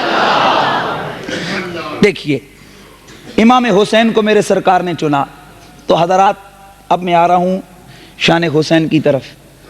حسین کو میرے رسول نے چنا، اللہ نے آپشن دیے، تو میرے نبی نے ان دو میں سے ایک کو چنا، اور وہ کون ہے؟ بولو بولو کون ہے؟ اس لیے میرے نبی نے فرمایا لوگوں میں حسین سے پیار کرتا ہوں، میں حسین سے بولو بولو میں حسین سے، میری آقا نے اعلان کیا کہ اے لوگوں سنو میں حسین سے پیار کرتا ہوں، میں حسین سے پیار کرتا ہوں، حسین میرا محبوب ہے۔ آؤ نا اب ذرا دیکھتے ہیں، یا رسول اللہ ساری کائنات کے آپ محبوب ہیں، یہاں تک کہ انسان تو انسان ہے، جنات تو جنات ہیں، یا رسول اللہ آقا آپ ہی کی زبان سے ہم نے سنا ہے، ہمارے تک روایات پہنچی ہیں کہ میری آقا جب احد پہاڑ کے قریب سے گزرتے تو میری آقا نے فرمایا یہ احد کا جو پہاڑ ہے لوگوں یہ پہاڑ ہم سے پیار کرتا ہے اور اس کے بدلے ہم بھی اس سے پیار کرتے ہیں۔ نبی نے فرمایا یہ پہاڑ ہم سے پیار کرتا ہے اور ہم، تو یا رسول اللہ آپ تو پہاڑوں کے بھی محبوب ہیں۔ بھائی جملہ آ رہا ہے بہت بڑا، میرا نبی انسانوں کا بھی محبوب، میرا نبی جنوں کا بھی محبوب، میرا نبی ساری کائنات کا محبوب ہے، تو نبی کائنات کا محبوب حسین نبی کا محبوب ہے۔ دیکھنا کائنات کا محبوب نبی، نبی کا محبوب، تو یہاں علماء بیٹھے ہیں، اگر درمیان میں سے حد اوسط گرا دو، اگر حد اوسط گرا دیں تو لاجیکلی اس کا رزلٹ آئے گا کائنات کا محبوب نبی، نبی کا محبوب حسین، تو رزلٹ آئے گا ساری کائنات کا محبوب حسین ہے۔ اب محبت کے لیے اس کو لکھا امام راضی نے لکھا، امام راضی کہتے ہیں کہ محبت کے لیے حسن شرط ہے، محبت کے لیے حسن، عشق کے لیے حسن، محبت کے لیے حسن، اگرچہ وہ حقیقت میں ہو یا نہ ہو لیکن محب اس کو اچھا سمجھتا ہوگا۔ مثال کے طور پر نعوذ باللہ ایک شرابی شراب پیتا ہے تو اس کو چنگا سمجھ کے پیتا ہے نا، یعنی اس سے اس کی محبت ہے، اس کو حسین سمجھ کے پیتا ہے، اگرچہ حقیقت میں ایسے نہیں ہے۔ تو کوئی کسی سے پیار کرتا ہے تو اس کی محبت کے لیے شرط ہے کہ محبوب حسین ہو، چاہے حقیقت میں ہو یا محب کی نظر میں ہو، لیکن اس کے لیے حسن ہونا ضروری ہے۔ تو اب میرے نبی کا محبوب دیکھو کون ہے، میرے نبی کا محبوب دیکھو کون ہے، تو آپ کو پتہ ہے جیسا کوئی نزاکت والا ہوتا ہے ویسے ویسے اس کی نزاکت کے انداز اعلیٰ سے اعلیٰ تر نزاکت کو چاہتے ہیں۔ مثلا ایک دیہاتی ہے تو وہ جیسا آئے گا کپڑا جیسا بھی بچھونا اس پہ بیٹھ جائے گا، لیکن تھوڑا سا شہری بابو ہو تو وہ تھوڑا، تو ذرا اس سے زیادہ کوئی بڑا آفیسر ہو تو اس سے زیادہ نزاکت پسند ہوگا۔ تو بھائی جتنا جس میں نزاکت زیادہ ہوتی ہے اسی طرح اس کے طرز انتخاب میں بھی نزاکت آ جاتی ہے، اس کا جو محبوب ہوتا ہے اس کے حسن میں بھی ایک اعلیٰ درجے کی نزاکت ہونی چاہیے۔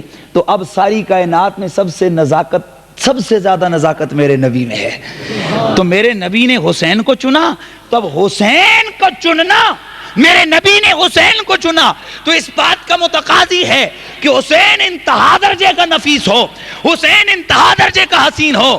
تو آؤ جواب دینے والوں نے جواب دیا، حسین کے حسن کو دیکھنا ہے تو حسین کے نام کو دیکھو جس کا معنی ہی سونا ہے۔ حسین کا معنی ہی کیا ہے؟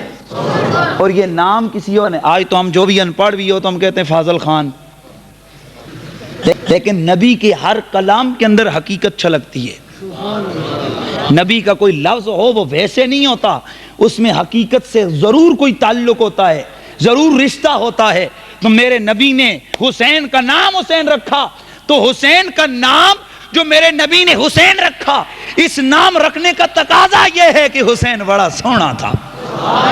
اس لیے جب ابن زیاد کے دربار میں میرے مولا حسین کا سر پیش کیا گیا تو اس نے چھڑی ماری. اب خود سمجھ سکتے ہیں کہ 3 دنوں کا پیاسا ہو, پھر گردن کٹی ہو, تو اس وقت کیا کچھ حسن ہو سکتا ہے, چہرہ خون زدہ ہو, خون آلود ہو. لیکن جب اس نے دیکھا نا تو کہنے لگا کتنا بھلا کا حسین ہے تو. بے ساختہ اس کی زبان سے نکلا. تفسیر اپنا تاریخ ابن کثیر کے حوالے سے عرض کر رہا ہوں. جب دیکھا نا ابن زیاد نے تو چھڑی ماری مولا حسین کے ہونٹوں پر, چھڑی ماری اور کہنے لگا اب بھی کتنا سونا ہے. تو پاس ایک صحابی کرے تو انہوں نے کہا اگر سونا تھا تو پھر شہید کیوں کروایا ہے؟ اگر سونا تھا تو اس کلی کو کاٹ کے تو نے خاک میں کیوں ملایا, اس کو تو نے نیچے کیوں کاٹ کے پھینکا؟ کہنے لگا خاموش ہو جا, یہ تو ویسے میرے منہ سے نکلا. تو حقیقت یہ ہے کہ حقیقت بول پڑتی ہے چاہے ایسے ہو یا ویسے ہو. تو کتنی عظیم ذات ہے مولا حسین کی, کتنی عظیم ذات ہے مولا حسین کی, جس کے لیے رسول کے سجدے کو طول ہے, جس کے لیے رسول کے سجدے کو طول ہے. مولا علی کی جان ہے, خون رسول ہے, مولا علی کی جان. ہاں میرا بھائی میرے مصطفیٰ کریم رؤوف فرمایا کہ اے میرے غلاموں سنو, الحسن والحسین ہما ریحانہ یا فی الجنہ. یہ جو حسن و حسین ہے یہ ریحان ہے میرے جنت میں, ریحان ہے ریحان. اب اس کا معنی عام آپ نے سنا کہ یہ 2 حسن و حسین جنتی پھول ہیں. یہ کیا ہے؟ جنتی پھول ہیں. تو ریحان کا معنی صرف پھول ہی نہیں ہوتا, ریحان کا ایک معنی ہے خوشبو, ریحان کا ایک معنی ہے رزق, ریحان کا ایک معنی ہے راحت, اور ریحان کا ایک معنی ہے پھول. تب چاروں معنی اگر کرو تو معنی بنے گا یہ میرا بیٹا حسین حسن, تمہارا رزق کوئی اور ہے, میرا رزق حسین و حسن ہے. توجہ سے اگر معنی کرو راحت تو معنی بنے گا کہ حسن و حسین میری راحت ہیں, میرا سکون ہے. اور اگر اس کا معنی کرو خوشبو تو معنی آئے گا حسن و حسین میری خوشبو ہیں. کوئی بولو حسن و حسین میری. اگر معنی کرو پھول تو معنی بنے گا حسن و حسین میرے پھول ہیں. تو اب حسین و حسن کے اگر خوشبو کو دیکھو تو حقیقت میں میرے سرکار ان کو سونگ دے اور فرماتے یہ میرے جنتی پھول ہیں. تو اس رسول کی خوشبو اگر آئے تو جملہ سننا. سیرت حلبیہ میں علامہ برہان الدین حلبی لکھتے ہیں کہ سرکار کی ایک غلامہ تھی, میرے سرکار نے بیماری کے ایام میں بول مبارک پیالے میں فرمایا اور ان کو کہا کہ اس کو پھینک کے آؤ. وہ صحابیہ گئیں اور اس کو جا کر منہ سے لگایا اور پی گئیں, پی گئیں اس کو. راوی کہتے ہیں کہ 7 پشتوں تک 7 پشتوں تک ان کی اولاد کے جسموں سے خوشبو آتی رہی. توجہ فرمائیے سیرت حلبیہ کے حوالے سے کتنی پشتوں تک؟ تو اگر میرے رسول کا کوئی بول پیے تو میرے رسول کی خوشبو اس میں آ جائے تو جہاں خود میرے رسول کا خون موجود ہو وہاں خوشبو کا کیا عالم ہوگا. خوشبو آتی ہے آج بھی مصطفیٰ کے خاندان کی کلیوں سے خوشبو رسول ٹپکتی ہے, لیکن سونگنے کے لیے ناک چاہیے. اگر زکام زدہ کوئی ہو, اگر کوئی زکام والا ہو اس کو خوشبو نہیں آتی, لیکن اگر کسی کے مسام کھلے ہوں اور اگر کسی کی یہ حس سلامت ہو تو اس کو اگرچہ وہ بریلی کا سلطان احمد رضا ہو خوشبو رسول آ جاتی. واقعی آپ نے سنا ہے لیکن محبت کا جملہ بتلانا چاہوں گا. امام اہل سنت نعرہ تکبیر، نعرہ رسالت، نعرہ تحقیق، نعرہ حیدری۔ تو آئیے سنیے حضرت امام اہل سنت امام احمد رضا فاضل بریلوی، عالموں کا امام۔ کوئی پیار نہیں ہے احمد رضا سے؟ بھائی ہمارے اندر یہ جو محبت کی شمع ہے، یہ محبت کی جو آگ ہے، یہ تو لگانے والا اللہ کی توفیق سے احمد رضا ہی تو ہے نا بھائی۔ اسی نسبت سے تو ہم آج اپنے آپ کو سنی بھی کہتے ہیں۔ اور یاد رکھنا احمد رضا بریلوی اور ہم احمد رضا کی نسبت سے بریلوی، اور یہ بریلوی کوئی مذہب یا مسلک نہیں ہے، یہ تو نسبت ہے۔ جیسے چشتی، گولڑوی، سیالوی، اجمیری، جس طرح وہ نسبت ہیں، اس طرح بریلوی بھی نسبت ہے، وگرنہ احمد رضا کا مسلک اہل سنت و جماعت ہے۔ کون سا مسلک ہے؟ اہل سنت و جماعت۔ تو ہم بریلوی ہیں لیکن نسبت کے حوالے سے۔ اور ہاں سنو، یہ نہیں کہ جو بریلوی اپنے آپ کے ساتھ نہ لگائے تو وہ سنی نہیں ہوتا، نہیں، یہ نسبت ہے۔ بریلویوں کا رنگ ہے، کہیں چشتی، کہیں گولڑوی، کہیں سیالوی، کہیں یہ سنیوں کا انداز ہے نا، کہیں بریلوی، یہ نسبتیں ہیں، نسبتیں جدا ہیں، متمع ایک، مبدأ ایک ہے، اور وہ ہے رسول اللہ کی محبت۔ تو احمد رضا فاضل بریلوی اتنے بڑے عالم ہیں۔ میرے امام اہل سنت امام احمد رضا فاضل بریلوی رحمت اللہ تعالی علیہ، آپ جا رہے ہیں، اللہ اکبر، عید کا دن ہے، عید کا دن ہے۔ آپ کی سیرت نگاروں نے، آپ کی حالات زندگی لکھنے والوں نے بہت ساری کتب کے اندر مختلف ذرائع سے، مختلف صحیح حوالوں سے اس کو لکھا ہے۔ سرکار امام اہل سنت امام احمد رضا فاضل بریلوی جا رہے ہیں، غلام آ گئے، لوگ آ گئے، شاگرد آ گئے، مرید آ گئے، اپنے پیر کا ادب کیا، انہیں اٹھا لیا، ان کو اٹھا لیا، اٹھا کر پالکی پہ بٹھایا گیا۔ اللہ اکبر، جب احمد رضا پالکی پہ سوار جا رہے ہیں، چلتے ہیں، چل رہے ہیں، اللہ اکبر، کیا رنگ دکھائی دے رہا ہے۔ آج زمانہ، آج لوگ، آج ہزاروں کی تعداد میں مجمع احمد رضا کے سامنے اپنے سروں کو جھکا رہا ہے اور ان کے سامنے ان کے ہستوں میں پلکوں کو بچھا رہا ہے۔ اللہ اکبر، احمد رضا نے خوشبو رسول کو محسوس کیا،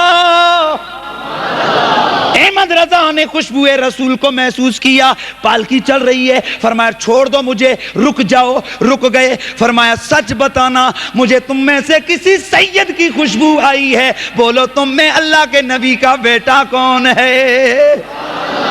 وہ جو پالکی والا تھا وہ قوم کے حوالے سے سید تھے، سارے خاموش ہیں۔ فرمایا احمد رضا کا من گواہی دے رہا ہے، اس کا عشق گواہی دے رہا ہے کہ یہاں پر رسول کی اولاد موجود ہے۔ احمد رضا، آپ کو کیسے پتا کہ یہاں پر کوئی سید ہے؟ کیا تم نے غیب جاننا شروع کر دیا؟ جواب آتا ہے اگر یہ عطا ہو تو یہ بھی کوئی دور اور بعید نہیں ہے، لیکن حقیقت یہ ہے کہ اگر رسول اکرم کا وہ بولے پاک نسل در نسل خوشبو چھوڑ دے تو سنو، اگر جن رگوں میں رسول کا خون موجود ہو وہاں سے بھی خوشبو آ سکتی ہے، لیکن اس کو سونگھنے کے لیے ناک محبت والوں کی چاہیے، ان کو سونگھنے کے لیے حس محبت والوں کی چاہیے۔ تو احباب گرامی القدر، میرے سرکار صلی اللہ علیہ وسلم نے فرمایا کہ یہ حسین و حسن میرے خوشبو ہیں، یہ میری کیا ہیں؟ یہ میری راحت ہیں۔ تو جب کربلا کے میدان میں امام حسین گرے تھے نا، تو حسین نہیں گرا تھا، راحت رسول اور سکون رسول گرا تھا۔ حسین کی گردن نہیں کٹی، میرے رسول کا سکون کارت گیا، میرے رسول کا سکون اور میرے آقا کا آرام ضائع ہو گیا، ختم ہو گیا۔ اس لیے سرکار صلی اللہ علیہ وآلہ وسلم نے ارشاد فرمایا، وہ پہلے ابھی حسین ابھی بچپن میں ہے۔ تو سننا، ہم سنی آج جلسہ کر کے نا، آپ سب سارے حضرات سن رہے ہیں اور میں حسین کی شان بیان کر رہا ہوں ممبر پہ بیٹھ کے، تو یہ کوئی نیا طریقہ نہیں ہے، یہ رسول کی سنت ہے۔ شان حسین کو ممبر پہ بیٹھ کے بیان کرنا، یہ بھی کیا ہے؟ رسول اللہ کی وہ روایت آپ نے سنی ہے کہ جمعے کا دن ہے، صحابہ کا مجمع ہے، گرتے پڑتے دو شہزادے آتے ہیں، سرکار خطبہ جمعہ چھوڑ کے انہیں اٹھا کے سینے سے لگاتے ہیں۔ راوی کہتے ہیں ایک طرف حسین کو بٹھاتے ہیں، دوسری طرف حسن کو بٹھاتے ہیں اور فرماتے ہیں اے مسجد والو گواہ رہنا، مجھے ان دونوں سے بڑا پیار ہے۔ تو حسین کو ممبر پہ بٹھا کے میرے نبی نے ان کی عظمت کا اعلان کیا تو منبر پہ بیٹھ کے حسین و حسن کی عظمت کا اعلان کرنا یہ کوئی نیا طریقہ نہیں، یہ رسول اللہ کی سنت ہے۔ اور اگلا جملہ سننا جو میں آ رہا ہوں کہ سرکار صلی اللہ علیہ وآلہ وسلم، یاد حسین میں میرے آقا کے آنسو بھی بہے۔ یہ چند جملے ہیں، ممکن ہے کہ میں آپ کو اس طرح صحیح مطمئن نہیں کر سکا، بہرحال یہ سلسلہ ہوتا ہے۔ میں نے کیا کہا؟ یاد حسین میں آنسو بہانا، رونا، پیٹنا نہیں، بولو رونا، آنسو بہانا، یہ بھی کوئی نیا کام نہیں ہے، میرے رسول کی سنت ہے، یہ بھی میرے آقا کی سنت ہے۔ آئیے، روایت آپ نے سنی ہے کہ حضرت سیدہ ام فضل بنت حارث رضی اللہ تعالی عنہ آپ فرماتی ہیں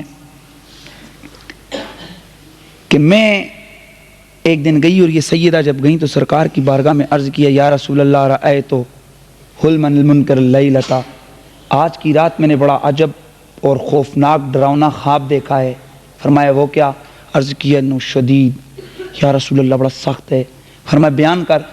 قالت، عرض کیا یا رسول اللہ میں نے خواب میں دیکھا کہ آپ کے جسم کا ایک ٹکڑا گرتا ہے، گوشت کا جسم کا ایک ٹکڑا الگ ہوتا ہے اور وہ میری گود میں گرتا ہے۔ تو آقا یہ میں نے رات کو دیکھا اور میں جاگ گئی، بڑا ڈراؤنا ہے۔ سرکار نے فرمایا نہیں، رأیت خیرن، تو نے کوئی برا خواب نہیں دیکھا، بڑا اچھا خواب دیکھا ہے۔ یا رسول اللہ وہ کیسے؟ فرمایا وہ ایسے کہ میری بیٹی فاطمہ، بیٹا بیٹا بیٹا، اس کے ہاں بیٹے کی ولادت ہوگی اور وہ تیری گود میں آئے گا، اس کی یہ تعبیر ہے۔ سننا، لوگ کہتے ہیں نبی کو کل کا پتہ نہیں، نبی کو کل کا پتہ نہیں، پیٹھ پیچھے کا پتہ نہیں۔ میرا نبی ابھی پتہ نہیں کتنا عرصہ باقی ہے اور کہہ رہا ہے اے ام فضل، فاطمہ بیٹا جنے گی، فاطمہ کے گھر میں بیٹے کی ولادت ہوگی اور وہ بیٹا تیری گود میں آئے گا۔ پیار سے کہتے ہیں سبحان اللہ، وہ بیٹا تیری گود میں آئے گا۔ اور واقعتاً ویسا ہی ہوا۔ حضرت ام فضل فرماتی ہیں جب فاطمہ کے گھر میں ولادت ہوئی سرکار حسین کی تو میں سرکار امام حسین کو اٹھا کے چلی، فوضعت فی حجرہ، سرکار کی گود میں نے حسین کو ڈالا۔ تو پھر میں کیا دیکھتی ہیں؟ فَإِذَا رَأَيْتُ عَيْنَا رَسُولِ اللَّهِ صلی اللہ علیہ وسلم، میں نے آقا کی آنکھوں کو دیکھا تو تُحْرِقَانِ مِنَ الدُّمُوعِ، سرکار کی آنکھوں سے آنسو گر رہے گے۔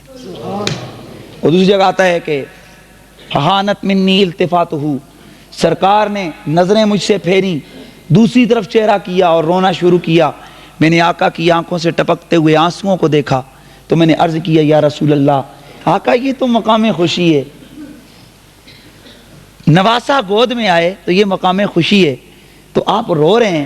تو سرکار صلی اللہ علیہ وسلم نے ارشاد فرمایا ام فضل، ابھی میرے پاس جبریل آیا ہے اور اس نے مجھے خبر دی ہے کہ میرے بیٹے حسین کو میری امت کربلا کے میدان میں شہید کر دے گی۔ اس لیے شہادت حسین کا وہ منظر سامنے آیا۔